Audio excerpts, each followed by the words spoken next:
Comix Zone is a 1995 arcade beat-em-up video game developed by Sega's in-house technical institute and published by Sega for release on the Sega Mega Drive or Genesis. The game is well known for its comic book style visuals and throwbacks to classic superhero comics.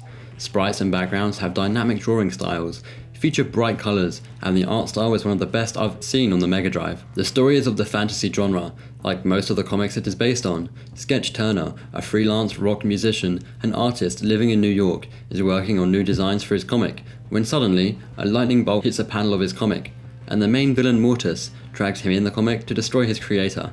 Gameplay is an action platformer, with fighting attacks thrown in. There are punches, kicks, and jumping attacks, which can be used against the monsters within the pages.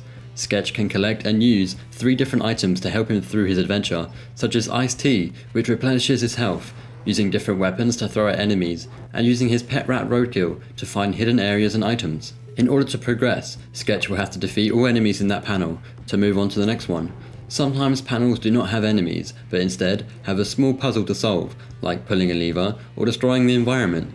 Some areas offer multiple routes to take, which add another level of depth to the gameplay. The game is best played with a 6-button gamepad, as the 3 inventory slots can be quick selected, whereas on a normal 3-button gamepad, the inventory is toggled through by the C button, which can be clunky if you need an item quickly. There are 2 endings to the game, the good and bad. It all depends how quickly you beat the final boss of the game. There are many ports and re-releases of Comix Zone. It was first ported to the Game Boy Advance in 2002, although fans complained about the music being almost entirely different to the Mega Drive version. Comix Zone is also featured as an unlockable in all versions of Sonic Mega Collection Plus, if you have a previous Sonic Heroes game save on your memory card, or it is unlocked after starting all other games at least 50 times. If you don't want to do all that just to play Comix Zone, you can buy it on the Wii's Virtual Console, Xbox Live Arcade, and through Steam. Another option is buying it through the PlayStation Store as part of Sega's Vintage Collection. It is available in the Sega Mega Drive collection for Xbox and PlayStation 3 too.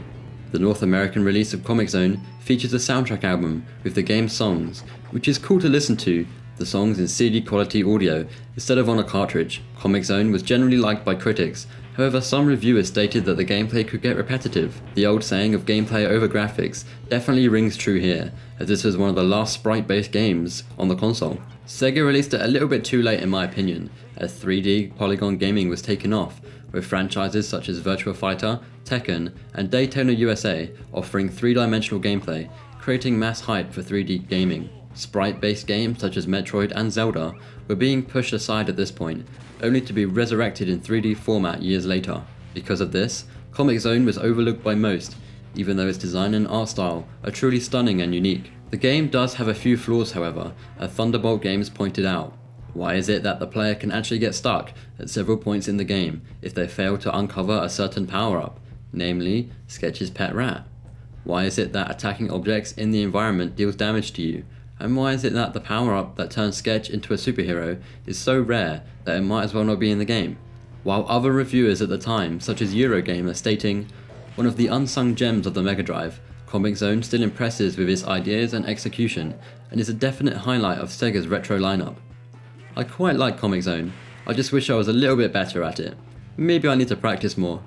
What is your opinion of Comix Zone? Is it a gem that everyone should play, or is it just a forgettable game that just looks nice?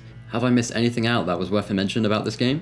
Leave a comment down below, and don't forget to subscribe to see future episodes covering different games and consoles.